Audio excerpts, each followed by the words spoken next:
In this segment, we're going to be discussing the design phase of segmented bowl making. To begin with, there are certain factors that we need to be looking at and thinking about throughout this process. Where do we get our inspiration to make a bowl? There are many different books available that have very good explanations on how to make bowls, and they give you a lot of good ideas as far as how to design a bowl. You do not have to be an artist to be able to design a segmented bowl. So we have books. You can use the internet. There are literally hundreds of websites of craftsmen who have posted their bowls on the internet, and they're very, very, very good.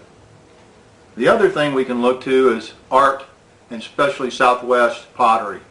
Excellent examples that can be used as inspiration to begin our bowl making. So how do we get started? There's a couple of things that we need to be considering in the design of a bowl. One, we need to know what is the capacity of our lathe. That's a very important factor in determining the maximum diameter of a bowl that we can make. The other factor is what are the dimensions of the wood that we have available. The length, the thickness is very important, and the width. So we need to be thinking about that in our bowl making process.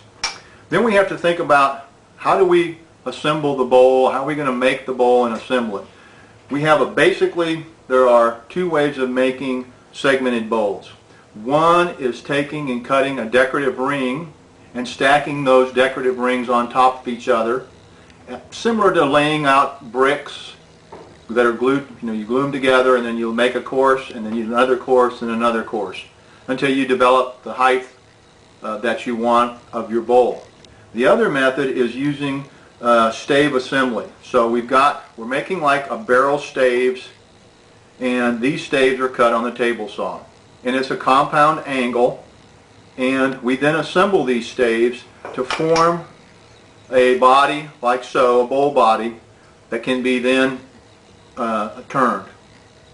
Some examples of projects that I've made. This is a bowl that I've recently made.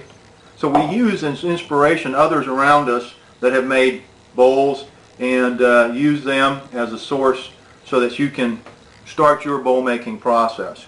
Now, the first thing you'll do is take a piece of paper and you'll fold that in half, and as you can see, I've laid out a center line, I've laid out a base line, and this is going to be the maximum height of the bowl that I'm going to be designing.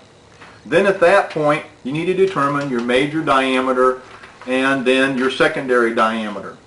I've already done this just to speed things up, and I've decided that this is going to be the height of my bowl, and then this is going to be actually the profile of the bowl and the decorative ring, what I want it to look like. Those will then determine what angle I may need to make this and what thickness of wood I need.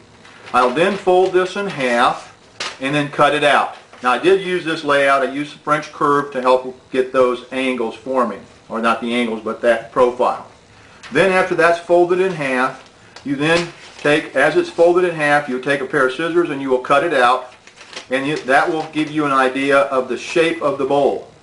So that process then, from there, we can begin determining the angle by measuring the angle, and then we'll use our computer program to determine the compound angle and size of the material that we need.